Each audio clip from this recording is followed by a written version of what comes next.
ওই না গ্রিন চুর বাড়ি কোনটাতে? এই তো ওই দো কি দরকার তে? এই তো ইয়া বলে একটা সুন্দর সুশীল বেটি চেক তে উয়ার বেটির জন্য ভালো একটা পাত্র খোঁজ নিয়ে এসি। ও ওই যে মেয়েটা ঢং ঢং করে ঘুরি বেড়ায় ওই মেয়ের জন্য। আর ফোনে সারাদিন কার সাথে যে কথা কয় আর খিলখিল করে হাসে। হায় ঠাকুর মেয়েটা পাগলা টাগলাচ্ছে নাকি তে? কি জান হবাও পারে। কে রে কে আমার বেটি পাগল কইল রে? নিজের বেটাকে ধতুলছে পাপা ফাতরার মতন যে ডহর ডহর করে ঘুরি বেড়ায় সেদিক খেয়াল আছে? দেখলেন ঘটক মশাই মাতার কেমন মুখ, তাহলে বেটিটার কেমন মুখ হবে? আর তোকে কে কইল মোর বেটা ধড় করে ঘুরে বেড়ায়? আচ্ছা তাহলে তোর বেটা এখন কোন না গেছে কহে তো খোঁজনি দেখে কোন পাড়ার বহু বেটির সঙ্গে ঘুরি বেড়াচ্ছে। নিজের বেটিটা ওরকম তো এর জন্য মোর বেটাকে ওরকম ভাবিস নাকি?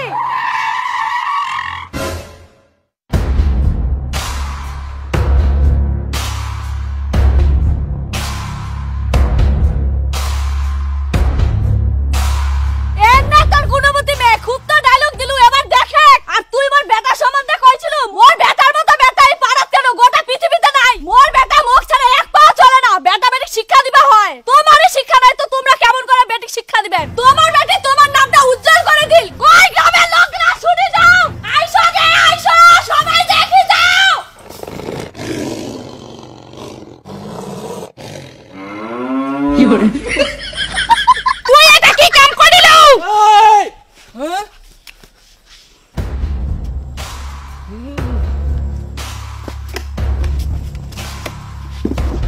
তোর এত বড় সাহস তুই মোর বিটিক বিয়া করিস? কার বেটা তুই রে?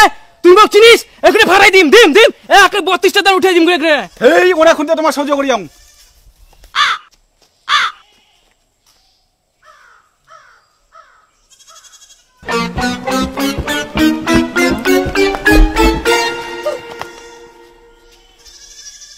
মুই না ইয়ে বিয়া করিয়া।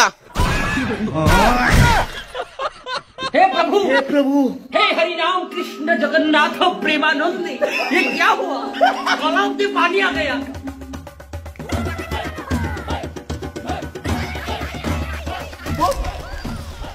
ও তোমরা বিয়া করে নিলেন? মানে গোদাই ওই সাইকেল বাজার টাকাটা দিন না বেয়া করে নাও তো গোদাই এখন যে মই বাড়তি করে যাম কেনে টোটট করি? আরে ওটা তো মই বুঝা পায়াং টরত করে যামো কিন্তু মই বাইরে ঢুকাম কেরাম করি? ওখানে গিয়ে চিন্তা করলে হবে? ওটা বিয়া করার আগে চিন্তা করবে ভালো করো।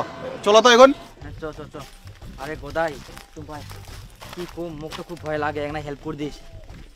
যত বাড়ি জানে দেখা যাবে কি যে হবে রে ইয়ার মাটা যে ঝগড়াটে ঝাঁটা দিয়ে আবার না পিটাও। হ্যাঁ আর নিজের মাটা খুব ভালো ভাজা মাছটা উল্টা খেতে জানে না। এই গোদাই বন্ধু আরে না মাটা ধরাড়ে মুখ খুব গরম লাগি গেল। ও